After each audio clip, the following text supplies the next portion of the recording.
అండి, welcome back to recipe box Telugu channel. నేను ఈరోజు మీకు క్యారెట్ హల్వాని ఏ విధంగా చేయాలో చూపిస్తానండి. దానికి కావాల్సిన ఐటమ్స్ ఏంటో చూద్దాం రండి. దానికి నేను 3 క్యారెట్లను శుభ్రం చేసి పెట్టుకున్నానండి.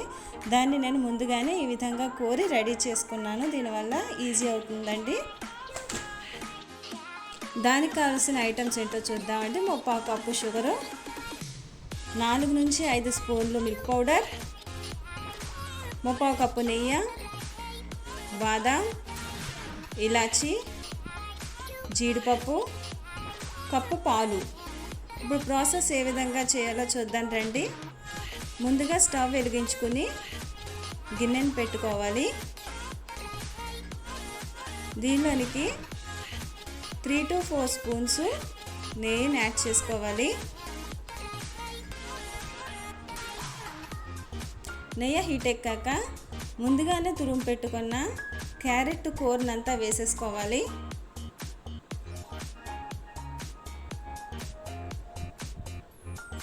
దీన్ని స్పూన్తో తిప్పుతూ ఉండాలి. పచ్చివాసన పోయేంత వరకు తిప్పుతూ ఉండాలండి. పచ్చి క్యారెట్ తినని పిల్లలకి ఈ విధంగా చేసి పెట్టండి, చాలా ఇష్టంగా తింటారు. దీనిలోనికి 1/2 కప్పు పాలను వేసేసుకోండి. మిగిలిన పాలని పక్కన పెట్టుకుని ఉంచుకోవాలండి. ఈ విధంగా పాలల్లో కొంచెం బాయిల్ అవ్వాలి.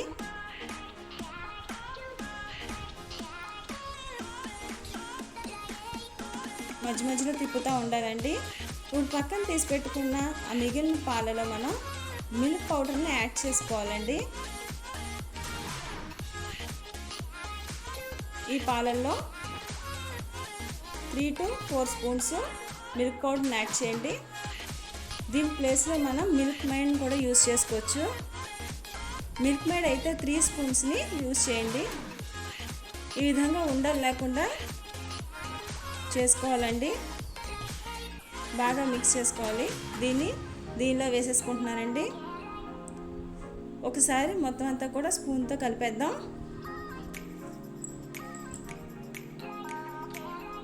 బాగా మిక్స్ అయ్యేలాగా కలపాలండి. ఇది కొంచెం కుక్ అయిన తర్వాత షుగర్ని యాడ్ చేసేసుకుందాం. ఒకసారి మొత్తం అంతా కలిపేసేయండి. ఈ షుగర్ అనేది మెల్ట్ అవుతుందండి, అలా తిప్పుతూ ఉండాలి. చూడండి, కొంచెం కొంచెం మెల్ట్ అవుతుంది. ఇది ఇంకా మెల్ట్ అవుతుందండి. ఈ విధంగా ఉంటుంది. మెల్ట్ అయిన తర్వాత ఇప్పుడు ఇదంతా కూడా మనం దగ్గరికి పడిపోయేంత వరకు కూడా మధ్య మధ్యలో తిప్పుతూ ఉండాలి. దీనిలోనికి మనం నెయ్యిని యాడ్ చేసుకుందామండి. నెయ్యిని యాడ్ చేసుకుని స్పూన్తో ఈ విధంగా తిప్పుకోవాలి. ఇదంతా కూడా బాగా దగ్గర పడాలండి. దగ్గర పడే కొద్దీ కూడా దాని కలర్ అనేది చేంజ్ అవుతూ ఉంటుంది. కలర్ చేంజ్ అయిందండి. హల్వా కూడా దగ్గర పడిపోయింది. ఇప్పుడు మనం దీనిలోకి దంచిన ఇలాచీ పౌడర్ని వేసుకోవాలండి. ఇలాచీ పౌడర్ వేసుకోవడం వల్ల హల్వాకి మంచి స్మెల్ అనేది పడుతుంది. అంతేనండి, ఎమ్మి క్యారెట్ హల్వా రెడీ అయిపోయింది. ఇప్పుడు మనం దాన్ని తీసి పక్కన పెట్టుకుని ఒక పాన్ పెట్టుకోవాలండి. స్టవ్ పైన 2 స్పూన్లు నెయ్యిని యాడ్ చేసుకోండి. నెయ్యి కరిగాక అందులో జీడిపప్పు, ఈ విధంగా కట్ చేసుకున్న బాదాంని వేసుకుని గోల్డెన్ బ్రౌన్ వచ్చే వరకు వేపుకోవాలండి. దీన్ని రెడీగా ఉన్న హల్వాలో మనం వేసుకుని కలుపుకుందాం. అంతేనండి, హల్వా రెడీ అయిపోయింది.